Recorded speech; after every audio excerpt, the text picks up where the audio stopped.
வாழ்க வளமுடன். அன்பு உறவுகளை, நாம் பல்வேறு விதமான ஜோதிட வீடியோக்கள் போட்டுக்கிட்டு வரோம். பல்வேறு விஷயங்களை நாம் ஆய்வு செய்கிறோம். குறிப்பாக அரசியல்வாதிகளினுடைய ஜாதகங்களை, பிரதமர்கள், முதலமைச்சர்கள் என்று அவர்களுடைய ஜாதகங்களை எல்லாம் நாம் ஆய்வு செய்து கொண்டிருக்கிறோம். அந்த வகையில் இன்றைக்கு நாம் ஆய்வு செய்ய இருப்பது ஒரு யோக ஜாதகம் எப்படி இருக்க வேண்டும் என்பதை.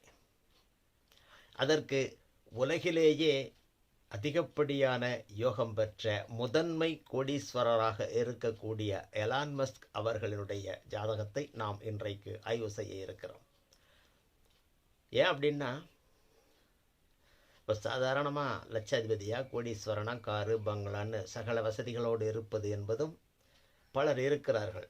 ஆனால் இந்த உலகத்தில் இருக்கக்கூடிய ஏறக்குறைய 650 கோடி மக்களிலே இந்த 650 கோடி மக்களில் தனி ஒருவனாக இருக்கக்கூடிய அந்த எலான் மஸ்க் அவர்களுடைய ஜாதகம். இப்போ அவரோட ஜாதகம் எப்படி இருக்குது அப்படின்றத இன்றைக்கி நாம் ஆய்வு செய்ய போகிறோம். ஜோதிட ஆர்வலர்கள், ஜோதிட மாணவர்கள், இவர்களுக்கெல்லாம் நிறைய செய்திகள் அவரது ஜாதகத்தில் இருக்குது. எல்லா ஜாதகத்திலையுமே பல செய்திகள் இருக்கின்றது. ஏன்னா ஜோதிடத்தை பற்றி கற்றுக்கிட்டு இருக்கிறவங்க, ஜோதிடத்தை பற்றி தெரியணும்னு நினைக்கிறவங்க, நம்ம ஜாதகத்தை நாமளே பார்க்கணும்னு நினைக்கிறவங்க பலர். யூடியூப் வந்ததுக்கப்புறம் இப்போ எல்லோருக்குமே ஜோதிட விஷயங்கள் போய் சேர்ந்து கொண்டிருக்கின்றன. ஏறக்குறைய யூடியூப் வீடியோக்களில், ஜோதிட வீடியோக்களை பார்க்குற எல்லோருமே இன்றைக்கி ஜோதிடர்களாக தான் இருக்கிறாங்க. அந்த ஜோதிடர்ன்றது அரை ஜோதிடரா, கா ஜோதிடரா, முழு ஜோதிடரா, முக்கா ஜோதிடரா அப்படின்றது அது வேறு விஷயம். ஆனால் அந்த ஜோதிடம் சம்மந்தப்பட்ட விஷயங்கள் அவங்களுக்கு தெரியுதுன்னா காரணம் இந்த ஜோதிடம் சம்பந்தப்பட்ட விஷயங்கள் போய் சேர்றதுக்கு காரணம், இதை பற்றிய ஒரு விழிப்புணர்வு வந்ததற்கான காரணம், நிறைய நபர்கள் ஜோதிடம் சம்பந்தமான விஷயங்களை கற்றுக்கொள்வதற்கான காரணம் எல்லாமே இந்த யூடியூப் தான். அந்த வகையிலே ஜோதிட ஆர்வலர்கள், ஜோதிட மாணவர்கள், ஜோதிடத்தை விரும்பக்கூடியவர்கள், பொதுமக்கள் எல்லோருக்குமே எலான் மஸ்க் அவர்களுடைய ஜாதகம், அவரோட ஜாதகத்திலேருந்து நிறைய செய்திகள் இருக்குது. ஏன்னா எல்லாருமே பிறந்துட்டோம், எனக்காவது இறக்க போகிறோம் அப்படின்ற மனநிலை கிடையாது. பிறந்துட்டோம், ஏதாவது சாதிக்கணும், ஜெயிக்கணும், வசதி வாய்ப்புகளோட வாழணும், நம்ம மனைவி குழந்தைகளுக்கு நல்லபடியான சொத்து சுகங்களை சேர்த்து வைக்கணும் அப்படின்றது தானே எல்லோரோடது எண்ணமும். எல்லோரும் சன்னியாசி சாமியார் கிடையாது இல்லையா? பிறந்துட்டோம், என்னைக்கு சாகுவோம் அப்படின்ட்டு போய் இருக்கிறதில்ல. அப்போ எல்லோருமே ஜெயிக்கணும்னு நினைக்கிறோம், எல்லாருமே வெற்றி பெற வேணும்னு நினைக்கிறோம். அப்படின்னா இந்த வெற்றி பெறக்கூடிய கூட்டங்கள்ல எல்லாம் இந்த வெற்றி பெற்றவர்களுடைய கதைகளை சொல்லுவார்கள். நாம் அதையே அந்த வெற்றி பெற்றவர் அவரோட ஜாதகம் எப்படி இருக்கணும் அப்படின்றத சொல்கிறோம். ஒரு யோக ஜாதகம் அப்படின்னா, யோகம் அப்படின்னா நாம் என்னவெல்லாம் இன்னைக்கு வேணும்னு நினைக்கிறோமோ அது எல்லாமே திகட்ட கிடைக்கணும். அதுதானே முழுமையான யோகம். இன்னைக்கு வீடு வேணும், நல்ல வீடு கட்டணும் அப்படின்னா, நல்ல வீடுகள் டிசைனாக பல மாடல்களில் பல்வேறு விதமான வசதி வாய்ப்புகளோட பல வீடுகள் இருக்கணும். அதே போல் கார் வாங்கணும் அப்படின்னா, ஒரு காரில் இருக்கக்கூடிய வசதி இன்னொரு காரில் இருக்காது. இந்த பென்ஸில் ஒரு வசதி இருக்கலாம், பிஎம்டபிள்யூவில் சில வசதிகள் இருக்கலாம், ரோல்ஸ் ராய்ஸில் ஒரு வசதிகள் இருக்கலாம், இப்படி ஜாக்வாரில் சில வசதிகள் இருக்கலாம். இப்படி ஒவ்வொரு கார்லேயும் தனித்துவங்கள், தனித்தன்மைகள்னு இருக்கும். இப்போ கார் அப்படின்னா எல்லா விதமான கார்களையும் வாங்கக்கூடிய தகுதி இருக்கணும். அதுதானே முதன்மை யோக ஜாதகம். பாக்கியம் அப்படின்னா எல்லா பாக்கியங்களும் கிடைக்கணும். மனைவி, குழந்தைகள், வீடு, வாசல், கார் அப்படின்ற அது எல்லாத்துலேயுமே டாப் எண்ட், எல்லாத்துலேயுமே உச்சம் தொடரும். அந்த வகையிலே உச்சம் தொட்டவர் அப்படின்னா அவர் எலான் மஸ்க் அவர்கள் மட்டும்தான். ஏன் அப்படின்னா, மனைவி அப்படின்னா ஏகப்பட்ட மனைவிகள், குழந்தைகள் அப்படின்னா ஏகப்பட்ட குழந்தைகள், கார் அப்படின்னா ஏகப்பட்ட கார்கள், வீடு அப்படின்னா ஏகப்பட்ட வீடு, கோடீஸ்வரன் அப்படின்னா பல லட்சம் கோடிகள், அவருக்கு பக்கத்தில் யாருமே இல்லை அப்படின்ற ஒரு நிலை. அப்போ அந்த அளவிற்கான ஒரு யோக ஜாதகம் அவர் ஜாதகம். தொழில் அப்படின்னா ஏகப்பட்ட தொழில். அந்த காலத்தில் அரசர்களினுடைய வாழ்க்கையை நாம் கதையில் படிச்சிருக்கோம் இல்லையா? நிறைய மனைவிகள், நிறைய குழந்தைகள், மொத்த செல்வமே அவங்களோட செல்வம் தானே. அவர்களுடைய ராஜ்யத்தில் இருக்கக்கூடிய எல்லா செல்வமே அரசர்களுடைய செல்வமாகத்தானே இருந்துச்சு. அந்த படை பலன்கள், அவங்களோட பராக்கிரமங்கள். அதுபோன்று இன்றைக்கு ஒரு பேரரசராக எல்லா பாக்கியங்களும் இருக்கக்கூடிய மிகப்பெரிய ஒரு ஆளுமையாக இருக்கிறார் எலான் மஸ்க். அந்த அளவிற்கு அவர் ஜாதகம் பலமான யோகமான ஜாதகமாக இருக்கிறது. இப்போ திரையிலே எலான் மஸ்க் அவர்களுடைய ஜாதகம் தெரிகிறது. மீன லக்னம், சிம்ம ராசி. ஒருவருக்கு யோகம் இருக்கணும். ஒரு யோக ஜாதகம் அப்படின்னா முதல்ல லக்னாதிபதி கெட்டு போயிருக்கக்கூடாது, லக்னம் கெட்டு போயிருக்கக்கூடாது. இப்போ லக்கணத்தை பாவர்கள் என்று சொல்லக்கூடிய அந்த லக்கணத்திற்கான பாவர்களினுடைய தொடர்பு இருக்கக்கூடாது. இப்போ குரு அணி லக்கணங்கள், சுக்கிரன் அணி லக்கணங்கள். பொதுவாக பாவர்கள்னு சொன்னால் சனி, ராகு, கேது, செவ்வாய், சூரியன் அரைப்பாவர், அரை சுவர்னு சொல்ல மாதிரி இது எல்லாமே பொதுவாக பாவர்கள் அப்படின்னு சொல்கிறோம். இப்போ குரு அணி லக்கணங்களுக்கு பாவர்கள் அப்படின்னு சொல்லக்கூடிய செவ்வாய், சூரியன், தேய்பிறை சந்திரன் இவங்க யோகத்தை செய்வாங்க, யோகர்கள். ஏன்னா இவங்கெல்லாம் குரு அணி லக்கணம், குருவோட ஒரு குடும்பம். அதே போல் சுக்கிரன் அணி லக்கணங்களுக்கு பாவர்கள்னு சொல்லக்கூடிய சனி பெரிய பாவத்தை பெரிய அசுப பலன்களை செய்ய மாட்டார், அவர் யோகத்தை செய்வார். ஏன்னா சுக்கிரன் அணியினுடைய அந்த குடும்பத்தை சேர்ந்தவர். சுக்கிரன், புதன், சனி எல்லாம் அந்த குடும்பத்தை சேர்ந்தவர். இப்போ ராகு கேதுக்கள் தான் இருக்கக்கூடிய வீடு, தான் வாங்கி இருக்கக்கூடிய நட்சத்திர சாரம், தன்னை சேர்ந்தவர்கள் பார்க்கிறவர்கள் இந்த தன்மைக்கு ஏற்ப பலன் கொடுப்பாங்க. ஏன்னா அவங்களுக்குன்னு சொந்தமாக வீடு இல்லையே. வீடு கொடுத்தவன், சாரம் கொடுத்தவன், தன்னை பார்க்குறவன், தொடர்பு கொண்டவன், அவனை போன்று அவர்கள் செயல்படக்கூடியவர்கள். இருக்கும் இடத்துக்கு தகுந்த மாதிரி பலன் கொடுப்பாங்க. அப்போ இந்த மீன லக்கணத்திற்கு செவ்வாய், சூரியன் நன்மையை செய்வார்கள். தேய்பிறை சந்திரனாகவே இருந்தாலும் நன்மையை செய்வார்கள். இப்போ லக்கணம், மீன லக்கணத்தை எந்த பாவர்களினுடைய தொடர்பும் இல்லை. அதேபோல் லக்னாதிபதி குரு 9ஆம் இடத்துல இருக்கார். எந்த லக்கணமாக இருந்தாலும் சரி, அந்த லக்னாதிபதி 1-5-9 அதாவது 5ஆம் லக்கணத்தில் ஆட்சி பெற்றோ இல்லை 5ஆம் இடத்திலோ 9ஆம் இடத்திலோ இருந்தான்னாலே அது யோக ஜாதகம். ஏன்னா 1-5-9ன்றது ஒரே இயக்கத்தை சார்ந்தது இல்லையா? அதே போல் இங்கே 9ஆம் இடத்திலே குரு வக்ரமாகி இருக்கிறார்.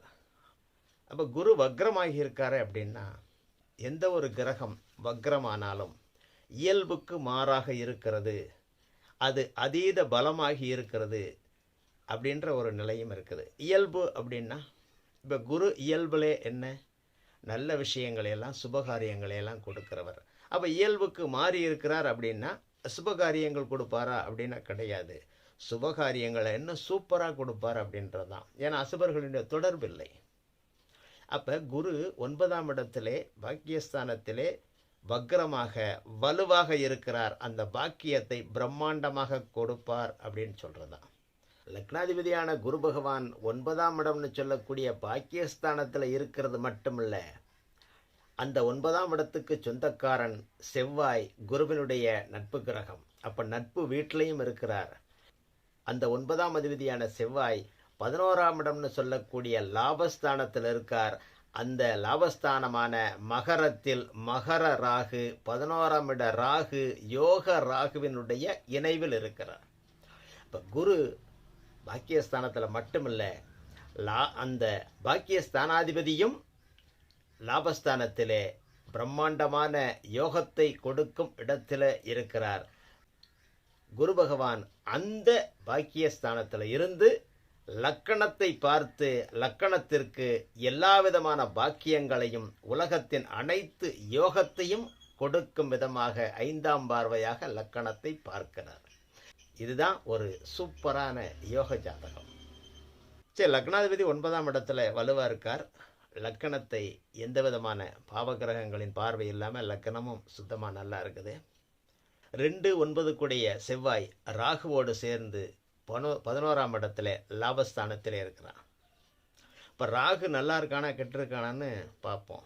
இப்போ ராகு 11ஆம் இடம் யோகத்தை கொடுக்கக்கூடிய இடம். அதே நேரத்தில் மகர ராகு யோகத்தை செய்யக்கூடியவன். அப்போ இந்த லக்னத்திற்கு யோகத்தை கொடுக்கக்கூடிய யோகாதிபதியாகவே இருக்கக்கூடிய ராகுவோடு 11ஆம் இடத்திலே அது சனியனுடைய வீடாக இருந்தாலும் 11ஆம் இடம்ன்றது லாபஸ்தானம். அப்போ 2 குடையவன் தனம் வாக்கு குடும்பாதிபதி லாபத்தை கொடுப்பான்.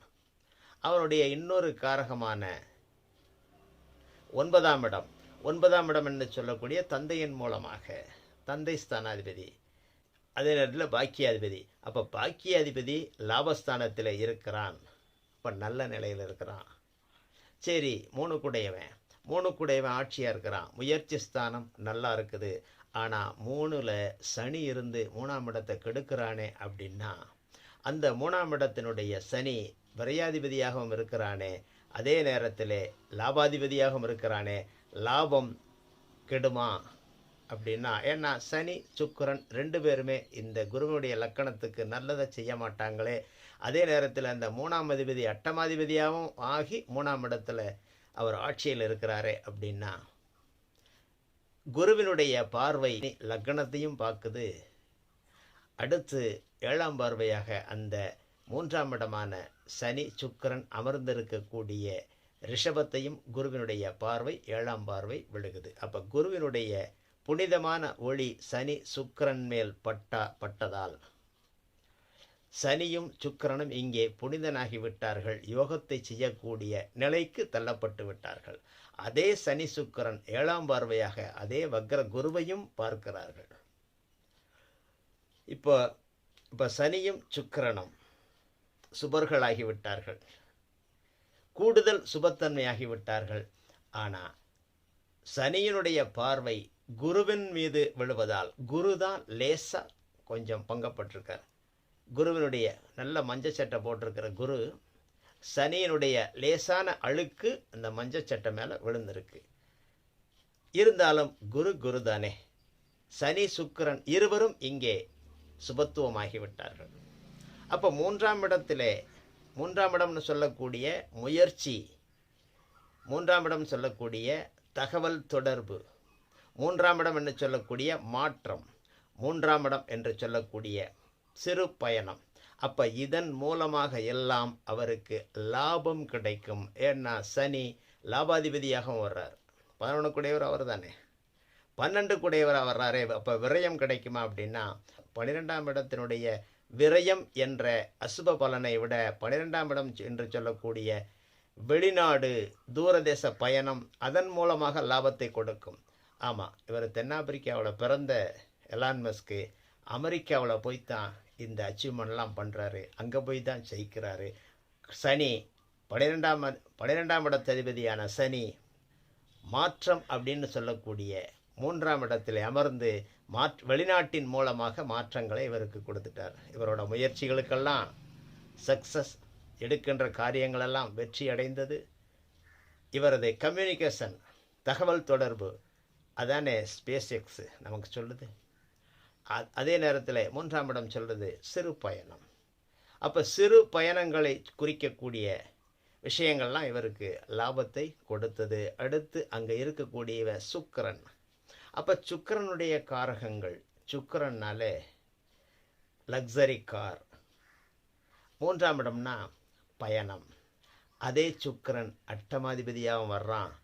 ஆராய்ச்சி, 8ஆம் இடம்னு சொல்லக்கூடிய அசுப பலன்கள் குறைந்து 8ஆம் இடத்தில் இருக்கக்கூடிய ஆக்சிடெண்ட்டு, கடன், நோய், வம்பு, வழக்கு, அவமானங்கள், அசிங்கங்கள், இது எல்லாம் இங்கே சுபமாக குருவினுடைய பார்வையால் இதன் மூலமாக சுபத்துவம். அப்போ கடன் வாங்கி இவர் முயற்சி சுபமாகும். கடனின் மூலமாக இவருக்கு முயற்சிகள் சக்ஸஸ் ஆகும். 8ஆம் இடம் சொல்லக்கூடிய ஆய்வு, இவர் முயற்சியின் மூலமாக செய்யக்கூடிய ஆய்வுகள் எல்லாமே சக்ஸஸ் ஆகும். சுக்கிரனுடைய காரகம் லக்ஸரி கார், அதான் டெஸ்லா கார். 11 குடையவனும் 3ல் இருக்கார் இல்லையா. 11 குடைய லாபாதிபதி சுக்கிரனின் காரகங்களுக்கெல்லாம் லாபத்தை கொடுப்பார். சுக்கிரன் காரான லக்ஸரி கார், சனியினுடைய லாபாதிபதியின் இணைந்ததால் லக்ஸரி காரின் மூலமாக லாபம் இவருக்கு கிடைத்தது. சரி, அடுத்து 3ஆம் இடம் வேற என்ன சொல்லுது? கம்யூனிகேஷன் மூலமாக லாபம் கிடைச்சது. ஸ்பேஸ் எக்ஸ், அதான ஸ்டார்லிங்க்கு. தகவல் தொடர்பு ஸ்தாபனமான ட்விட்டரை விலைக்கு வாங்கிட்டு இன்னைக்கு எக்ஸ்ன்னு இருக்குது இல்லையா, அது தகவல் தொடர்பு தகவல் பரிமாற்ற ஒரு இடம் தானே. அப்போ இதன் மூலமாக எல்லாம் அவருக்கு லாபம் கிடைப்பதற்கு காரணம் லாபாதிபதியான சனி சுக்கிரன் 3ஆம் இடத்தில் இருந்தது. சுக்கிரன் ஆட்சி பெற்றது. அது லக்னாதிபதியான குரு பாக்கியஸ்தானத்திலிருந்து பார்த்தது. இதன் மூலமாக எல்லாம் சனியின் காரகத்துவங்கள், சுக்கிரனுடைய காரகத்துவங்கள், 3ஆம் இடத்தினுடைய ஆதிபத்தியங்கள், இதன் மூலமாக 8ஆம் இடத்தினுடைய ஆதிபத்தியங்கள், 11ஆம் இடத்தினுடைய ஆதிபத்தியங்கள், இதன் மூலமாக 9ஆம் இடத்தில் இருக்கக்கூடிய குருவினுடைய பாக்கியத்தோடு கூடி லாபம் கிடைத்தது. 4ஆம் இடம், 4ஆம் இடம் ஆட்சியாக இருக்குது. வீடு, வண்டி, வாகனம், தாய் நிறைய சொல்லுவோம் இல்லையா, அப்போ அது நல்லா இருக்குது. ரைட்டு. அதே 4க்குடையவன் 7க்குடையவனும் ஆகி 4ஆம் இடத்துல இருக்கான். இப்போ 7ஆம் இடம் சொல்லக்கூடியது முதல் மனைவியை குறிக்கக்கூடியது. அப்போ முதல் மனைவியின் மூலமாக இவருக்கு வீடு, வண்டி, வாகனம் கிடைச்சிருக்கலாம். 4ஆம் இடம்னு சொல்லக்கூடிய 4ஆம் இடம் 4ஆம் அதிபதி ஆட்சியாக இருக்கலாம். தாய் மூலமாக இவருக்கு எல்லாமே நல்ல இதுகள்லாம் கிடைச்சிருக்கலாம். வீடு, வண்டி, வாகனம் எல்லாம் கிடைச்சிருக்கலாம். 4ஆம் இடம் ஆட்சியாக இருக்கிறதுனால கல்வி, நல்ல கல்வி இருக்கும். அதே நேரத்தில் அந்த 4ஆம் இடத்துல இருக்கக்கூடியவன் 6க்குடையவனாக இருக்கிறானே. அப்போ 6க்குடையவன் இங்கே என்ன சொல்கிறான்? 6க்குடையவனா ரோகாதிபதி ஆட்சியை, கடன், நோய், வம்பு, வழக்கு கொடுக்கவனாச்சே. 6ஆம் இடத்துல வேலைன்ற ஒரு விஷயமும் இருக்குது. ஆனால் 6ஆம் இடத்தினுடைய அசுபகாரியங்கள், கடன், நோய், வம்பு, வழக்கு, இது எல்லாமே இங்கே நிச்சயமாக 4ஆம் இடத்தின் மூலமாக கிடைக்குமே. 4ஆம் இடம் தானே தாய். அப்போ தாய் கடன், நோய், வம்பு, வழக்கில் சிக்கக்கூடும். அப்போ 4ஆம் இடத்தினுடைய காரகங்களான வீடு, வண்டி, மனை, நிலங்கள் எல்லாமே கடன் மூலம் ஏற்படக்கூடும் அப்படின்றத 6க்குடையவன் அங்கே சொல்கிறான். அதே நேரத்தில் ஒரு விஷயத்தை, இந்த ஜோதிடத்திலே ஒரு விஷயத்தை நல்லா புரிஞ்சுக்கிடணும். குருவிற்கு 8ஆம் இடம் அசுப கிரகங்கள் இருந்தாலும் அந்த கிரகங்கள் 8ஆம் இடத்துடைய பலனை செய்யாது. குருவிற்கு 8ஆம் இடத்தில் இருக்கக்கூடிய கிரகங்கள் அது அசுப கிரகங்களாக இருந்தாலும் அந்த குருவினுடைய லக்னமாக இருந்தால் அது யோகத்தையே செய்யும். ஏன் அப்படின்னா, குரு தனது 7ஆம் பார்வையாக 7வது வீட்டை பார்ப்பார். குரு தான் இருக்கும் இடத்திலிருந்து 7ஆம் பார்வையாக 7ஆம் இடத்தை பார்ப்பார். அடுத்து குருவுக்கு 9ஆம் பார்வை இருக்கிறதுனால 8ஆம் வீட்டுக்கு அடுத்த 9ஆம் வீட்டையும் பார்ப்பார். அப்போ 7ஆம் வீட்டிற்கும் 9ஆம் வீட்டிற்கும் இடையில் இருக்கக்கூடிய கிரகம் குருவினுடைய 7ஆம் பார்வை, 9ஆம் பார்வைன்னு சொல்லி 2 ஒளி, குருவினுடைய ஒளி விழக்கூடிய 2 ஸ்தானங்களுக்கு இடையில் இருக்கக்கூடிய கிரகங்களும் சுபத்துவப்படும். அந்த ஸ்தானமும் அந்த இடமும் சுபத்துவமாகும். ஒரு இடத்துல துர்நாற்றம் வீசுது. அப்போ அதற்கு பக்கத்தில் 2 பக்கங்களும் நல்ல நறுமணம் வீசக்கூடிய பொருட்கள் கொண்டு போய் குமிச்சாச்சு அப்படின்னா அந்த துர்நாற்றம் மறைந்து நறுமணம் வீசும் இல்லையா. ஒரு வீட்டில் மிகப்பெரிய ரவுடி இருக்கார். 2 பக்கம் வீட்லேயும், பக்கத்து வீட்டில் 2 வீட்லேயும் ஒரு போலீஸ் அதிகாரி இருந்தார்னா அங்கே அவர் ரவுடித்தனம் பண்ணுவாரா? அதுபோல அசுபர்களாகவே இருந்தாலும் அவர்களுக்கு 2 வீடுகளிலும், இந்த பக்கம் அந்த பக்கம் இருக்கக்கூடிய 2 வீடுகளிலையும் குருவினுடைய ஒளி விழுந்தால் அந்த அசுபர் சுபராக மாறிவிடுவார். இது ஜோதிடத்தில் ஆழ்ந்த புலமை இருக்கிறவங்க கொஞ்சம் ரிசர்ச் பண்ணாங்கன்னா இதெல்லாம் புரியும். அப்போ அந்த வகையிலே குருவினுடைய 7ஆம் பார்வை விடக்கூடிய 3ஆம் வீடு, குருவினுடைய 9ஆம் பார்வை விடக்கூடிய 5ஆம் வீடு, 2க்கும் இடையிலே இருக்கக்கூடிய புதன், சூரியன், அந்த இருவருமே இங்கே சுபர்களாக மாறுவார்கள். அந்த 4ஆமினுடைய காரகம் சொல்லக்கூடிய வீட்டின் மூலமாக இவருக்கு லாபம் கிடைக்கும். வாகனங்களின் மூலமாக லாபம் கிடைக்கும். தாயால் லாபம் கிடைக்கும். அந்த 4ஆம் இடம் சொல்லக்கூடிய சுபஸ்தானம் கூடுதலாக சுபமாகி சுகங்கள், எல்லா விதமான சுகங்களும் இவருக்கு கிடைக்கும். இப்போ 4ஆம் இடத்துல இருக்கக்கூடிய சூரியன் இங்கே என்ன சொல்கிறான்? சூரியன் ரோகாதிபதியாக இருந்தாலும் சூரியன் அப்படின்றதான் கரண்ட்டு. அப்போ அந்த சூரியன் தான் 4ஆம் இடத்துல இருக்கிறான். இப்போ 4ஆம் இடத்துல வாகனம்னு ஒரு விஷயம் இருக்குது. அப்போ மின்சார வாகனத்தின் மூலமாக இவருக்கு புகழ் கிடைப்பதற்கான காரணம் 4ஆம் இடத்திலே அமர்ந்த சூரியன் தனது காரகத்தை 4ஆம் இடத்திற்கு கொடுத்தான். அப்போ வாகனம், மின்சார வாகனங்கள் மூலமாக இவருக்கு புகழ் கிடைத்தது. ஏன்னா வாகனத்தை சொல்லக்கூடிய சுக்கிரனும் இங்கே சுபத்துவமாக இருக்கிறான் 3ஆம் இடத்தின் மூலமாக. அடுத்து 5ஆம் இடம். 5ஆம் இடத்திலே கேது இருந்து 5ஆம் இடத்தினுடைய 5ஆம் இடத்தை தடை செய்வாரா அப்படின்னா, கேதுனாலே தடைன்னு சொல்லுவோம். ஆனால் 5ஆம் இடத்தை குருவின் பார்வை விழுந்து அந்த கேதுவும் இங்கே சுபராகிவிட்டார். 5ஆம் இடமும் கூடுதல் சுபத்துவமாகிவிட்டது. அப்போ 5ஆம் இடத்தில் இருக்கக்கூடிய காரகங்கள் எல்லாமே இவருக்கு கூடுதல் சுபத்துவமாகும். 5ஆம் இடத்தில் இருக்கக்கூடிய காதல், கூடுதலாக காதல்கள் இருக்கும். 5ஆம் இடத்தில் இருக்கக்கூடிய குழந்தைகள், நிறைய குழந்தைகள் இருக்கும். ஏன்னா சொல்கிறோமே, வக்ரம் பெற்ற குருவினுடைய பார்வை அதை அதிகப்படுத்தும். அந்த காரியங்களை அந்த இடத்தினுடைய சுபத்தன்மையை அதிகப்படுத்தும். அப்போ குழந்தை ஸ்தானம், அப்போ அதிகப்படியான குழந்தைகள் இருக்கும். 5ஆம் இடம் காதல், அப்போ அதிகப்படியான காதல் இருக்கும். 5ஆம் இடம் தான் ஆழ்மனம். இவரது எண்ணங்கள் எல்லாமே சிறப்பாக இருக்கும். அந்த எண்ணங்கள் எல்லாமே வெற்றியை கொடுக்கும். பாக்கியஸ்தானத்திலிருந்து குரு பார்க்கிறார். அப்போ இவரது எண்ணங்களுக்கு ஏற்ற பாக்கியங்கள் எல்லாம் கூடுதலாக கிடைக்கும். அப்போ 5ஆம் இடம் சிறப்பாக இருக்குது. அடுத்து 6ஆம் இடம். 6ஆம் இடத்திலே சந்திரன் இருக்கிறான். 5 குடையவன் 6ல் இருக்கிறான். அப்போ 6ஆம் இடத்துல இருக்கக்கூடிய சந்திரன் எண்ணத்தை சொல்ல வர்றார். 6ஆம் இடத்தில் இருக்கக்கூடிய கடன், நோய், வம்பு வழக்குகளை 5ஆம் அதிபதிக்கு கிடைக்குமா, காரகத்துக்கு கிடைக்குமான்னா சந்திரன் அப்படின்னாலே தாய். அப்போ தாய்க்கு இது போன்ற அமைப்புகள் வருவதற்கு வாய்ப்பு இருக்குது. அப்போ 5 குடையவன் 5ஆம் இடத்தில் இருக்கக்கூடிய குழந்தைகளுக்கு சில உடல் உபாதைகள் வருவதற்கான வாய்ப்புகள் இருக்குது. அடுத்து 5ஆம் இடத்தை குரு பார்க்கறதுனால அது பெருசாலாம் இருக்காது. குருவனுடைய சுப பார்வை அங்கே விழுந்துருச்சு. அப்போ 5ஆம் இடம் சிறப்பு. அப்போ சந்திரனுடைய காரகங்கள் 6ஆம் இடத்தின் மூலமாக வெளிப்படும். இப்போ 6ஆம் இடத்தில் இருக்கக்கூடியது என்ன இருக்குது? கடன் இருக்குது, நோய் இருக்குது, வம்பு வழக்கு, சட்டச்சிக்கல் இதெல்லாம் இருக்குது. சந்திரன் அங்கே அமர்ந்து இவர் வளர்வரை சந்திரனாக இருக்கிறதுனால அந்த காரியங்களை எல்லாம், கடனை சுபகடனாக மாற்றுவார். நோய்களை சுபமான நோய்களை, அதென்ன சுப நோய்கள், பெரிய அளவுக்கு நோய்களை கொடுக்க மாட்டார். இப்போ வம்பு வழக்குகள் எல்லாமே நல்லபடியாக முடிஞ்சிடும். இருக்குது பெரிய அளவுக்கான வம்பு வழக்குகள் வராது. ஏன்னா இங்கே சந்திரன் வளர்வரை சந்திரனாக இருக்கார். அதே போல் மீன லக்கணத்திற்கு யோகாதிபதி அவர். அப்போ 6ஆம் இடமும் நல்ல பலத்தில் இருக்குது. இப்போ 7ஆம் இடம். அப்போ 7ஆம் இடம்னு சொல்லக்கூடிய கன்னி, 7 குடையவன் இங்கே 4ல் இருக்கிறான். ஏற்கனவே பார்த்துட்டோம், புதன் ஆட்சியாக இருக்கிறான். முதல் மனைவி, அப்போ முதல் மனைவி 4ஆம் இடம் சுகஸ்தானத்தில் இருக்கிறாங்க. முதல் மனைவியின் மூலமாக இவருக்கு சுகம் கிடைத்திருக்கும். அவங்க வீடு, வண்டி, வாகனம், மண்மனை வாகனங்கள் எல்லாம் முதல் மனைவிக்கு கிடைச்சிருக்கிறதுக்கான வாய்ப்புகள் இருக்குது. அதே ஸ்தானத்தில் 6ஆம் அதிபதி இருக்கிறதுனால முதல் மனைவிக்கு பிரச்சனையும் 6 குடையவன் கொடுத்துருப்பான்.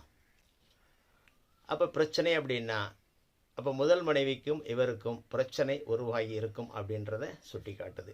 6 குடையவன் 7 குடையவனோட சேர்ந்திருக்கிறதுனால முதல் மனைவிக்கு பிரச்சனைகள் உருவாகி இருக்கலாம். அது கடன் மூலமாகவோ, நோய் மூலமாகவோ, ஏதாவது மூலமாக பிரச்சனை ஏற்படுத்தி இருக்கலாம். ஏன்னா உயிர்காரகங்களுக்கு பிரச்சனை ஏற்படுத்தியிருப்பான். ஆனால் பொருள் காரகங்களுக்கு லாபத்தை கொடுத்திருப்பான். சரி, 8 குடையவன் ஏற்கனவே பார்த்துட்டோம். 8 குடைய சுக்கிரன் 3ஆம் இடத்திலே ஆட்சியாகி இருக்கிறான். குருவின் பார்வையில் இருக்கிறான். 8ஆம் இடத்தினுடைய அசுப பலன்கள் மாறி சுப பலன்கள் என்று சொல்லக்கூடிய ஆராய்ச்சி, திடீர் யோகம், உயில் சொத்துக்கள் அப்படின்னு நிறைய சொல்கிறோம் இல்லையா?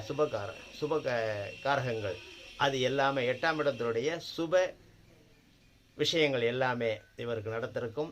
8ஆம் இடத்துடைய ஆய்வு, ஆராய்ச்சி, புதுசாக சிந்திக்கக்கூடிய தன்மைகள் எல்லாமே இவருக்கு ஆட்சி பெற்ற சுக்கிரனாலும் குருவினுடைய பார்வையாலும் கிடைச்சிருக்கு. அதனால தான் இவர் புதுசாக யோசிக்கிறாரு. யோசிக்கிற விஷயங்களில் இவர் செயல்படுத்துகிறார், சக்ஸஸ் ஆகிறார். அதற்கு காரணம் 8 குடையவன் ஆட்சியாகி 3ஆம் இடத்தில் இருக்கிறான். 9ல் இருக்கக்கூடிய குருவின் பார்வையில் இருக்கிறான். அது வக்ரம் பெற்ற குரு. வித்தியாசமாக சிந்தனையை கொடுக்கும், வித்தியாசமாக செயல்பட வைக்கும், வித்தியாசமான வெற்றிகளையும் கொடுக்கும். அடுத்து 10ஆம் இடம். இப்போ 10 குரு 9ஆம் இடத்துல இருக்கிறான். தொழில் பிரம்மாண்டமாக இருக்கும். ஏன்னா குரு வக்கரமாக இருக்கிறான். பிரம்மாண்டமாக இருக்கும், வித்தியாசமாக இருக்கும். வித்தியாசமான தொழில்கள்,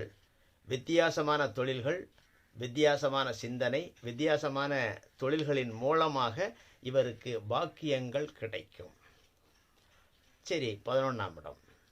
இப்போ 11 ஏற்கனவே பார்த்துட்டோம். 11 கூடையவன் 12 கூடையவன் தான் 3ஆம் இடத்துல இருந்து இவருக்கு முயற்சியின் மூலமாக லாபத்தை கொடுக்குறான் அப்படின்னு பார்த்துட்டோம். 11ல் இருக்கக்கூடிய செவ்வாய் பார்த்துட்டோம். 11, 12 லக்கணம்.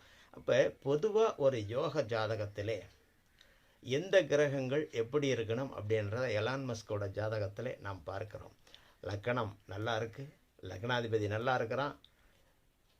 பலன்களை கொடுக்கக்கூடிய, கெட்ட பலன்களை கொடுக்கக்கூடிய 6 குடையவன், 8 குடையவன், 12 குடையவன் எல்லாமே குருவினுடைய பார்வைகளுக்குள் சுப ஸ்தானங்களிலே சுபர்களோடும் இணைந்து விட்டார்கள்.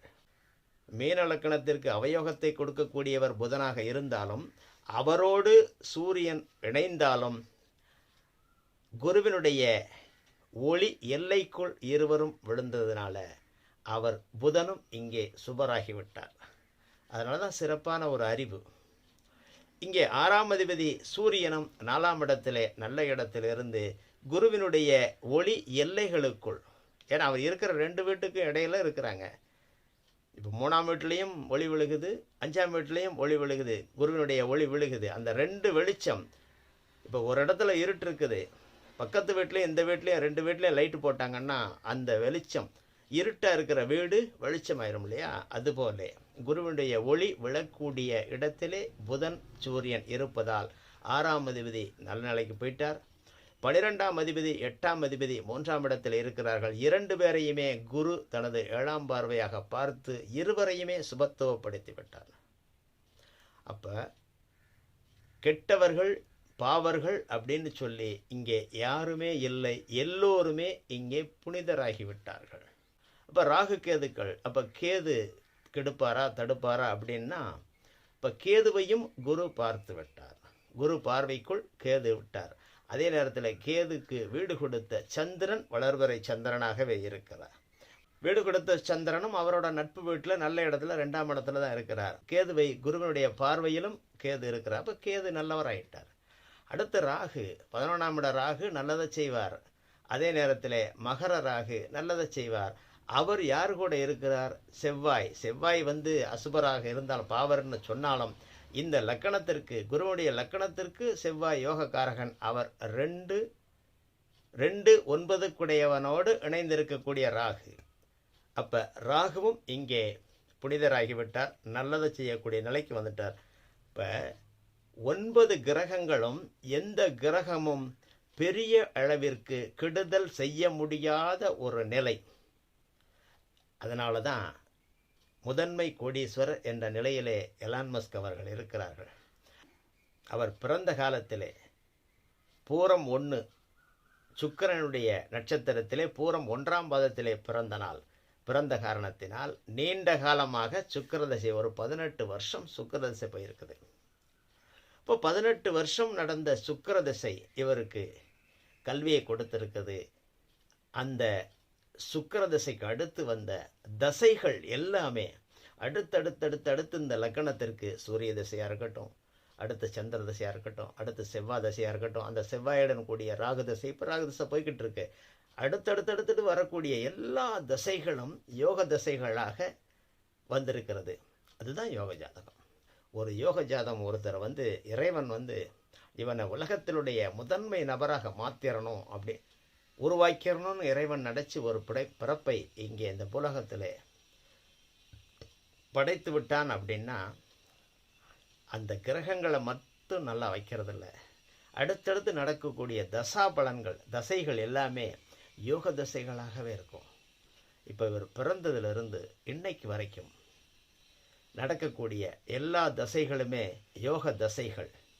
சுக்கிரன் இந்த லக்கணத்திற்கு, மீன லக்கணத்திற்கு அவயோகியா இருந்தாலுமே குரு லக்னாதிபதியினுடைய பார்வைக்கு கட்டுப்பட்டு இந்த லக்கணத்திற்கு யோகத்தை செய்வதற்காகவே சுக்கிரனும் இங்கே செயல்பட்டு இருக்கிறான்.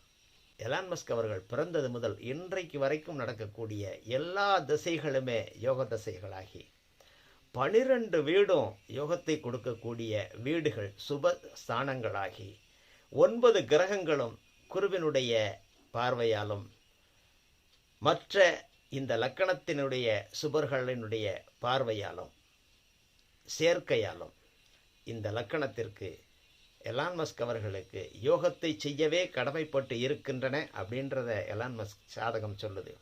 சரி, அடுத்து இவர் ஜாதகத்திலே இவருக்கு எத்தனை மனைவிகள், எத்தனை குழந்தைகள், எத்தனை தொழில்கள், அது எந்தெந்த காலகட்டத்தில் நடந்துச்சு, தொழில்கள் மாற்றம், மனைவி மாற்றம், குழந்தைகள், எல்லா விஷயத்தையுமே அவரது தசா புத்தி அந்தரங்களை வைத்து நாம் ஆய்வு செய்வோம். நன்றி உறவுகளே. மீண்டும் எலான் மஸ்க் அவர்களின் மனைவி, குழந்தைகள், தொழில்கள் எந்தெந்த காலகட்டத்தில் எப்படி எப்படி நடந்தது இருந்தது என்பதை தொடர்ந்து ஆய்வு செய்வோம். தொடர்ந்து இணைந்திருங்கள். நன்றி உறவுகளே. அன்பு உறவுகள் ஆனந்தமாக அனைவரும் வாழ்க.